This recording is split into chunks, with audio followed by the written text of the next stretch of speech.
तर नमस्कार मंडळी, स्वागत आहे तुमचं अनेका नवीन व्लॉगमध्ये. तर खूप दिवसापासून आपला व्लॉगसुद्धा अपलोड झाला नाहीये. तर आजची दिवसाची सुरुवात कामावर चाललो होतो. तर कामावर पोहोचताच सगळ्यात पहिले शटर ओपन करून घेतले आणि शटर ओपन करून दुकानात जातात सगळ्यात पहिले म्हणजे आपलं झाडू घेतलं बघा. झाडू घेऊन झाडू मारलो. झाडू मारून घेतल्यानंतर जवळ भारी वाटलं, दुकानात आल्यासारखं वाटलं. त्यात काल आपला रविवार आणि रविवार म्हटल्यावर लय घाण झालतं काउंटर. मग काउंटर सुद्धा स्वच्छ करून घेतलो. मग लागलीच देवाला सुद्धा अगरबत्ती सुद्धा लावून घेतलो.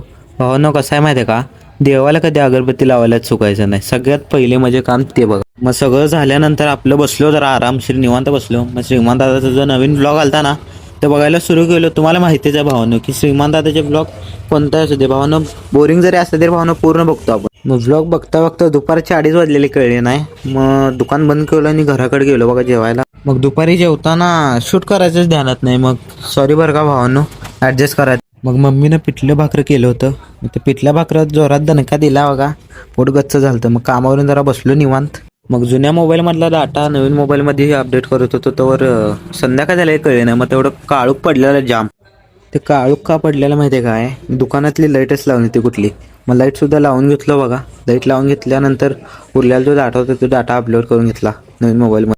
मग बघता बघता वाजले की 7:30. मग निघालो दुकान बंद करून घराकडे निघालो. तर घरी पोचल्यानंतर सगळ्यात पहिला म्हणजे आवरून घेतलं बघा, कपडे चेंज करून हातपाय तोंड धुवून घेतलो आणि मग निघालो मग टकटकीत आवरून टिकली विकली लावून केस बिस नीट करून निघालेलो बाजारात. आज सोमवारचा बाजार होता म्हणलं मग मम्मीकडे चाललेलो. तो पण मम्मी आली अर्ध्यापर्यंत. मग मम्मीची पिशवी घेऊन घरी आलो. घरी आल्यानंतर मम्मी म्हणली अरे वडापाव आणायला जायचं होतं. मग वडापाव घ्यायला गेलो, परत चालत गेलो. मग भावासोबत जरा बोलत होतो तर ते शाळेतल्या थोड्या जुन्या आठवणी काढला भावानं. मग भावासोबत बोलत बसलो. बोलता बोलता दुकानापाशी पोचल्यानंतर वडापाव घेतला आणि घराकडे निघालो. तर घरी आल्यानंतर आईला वडापाव दिला. जर व्हिडिओ आवडला असेल तर शेअर, कॉमेंट आणि सबस्क्राईब नक्की करा मित्रांनो.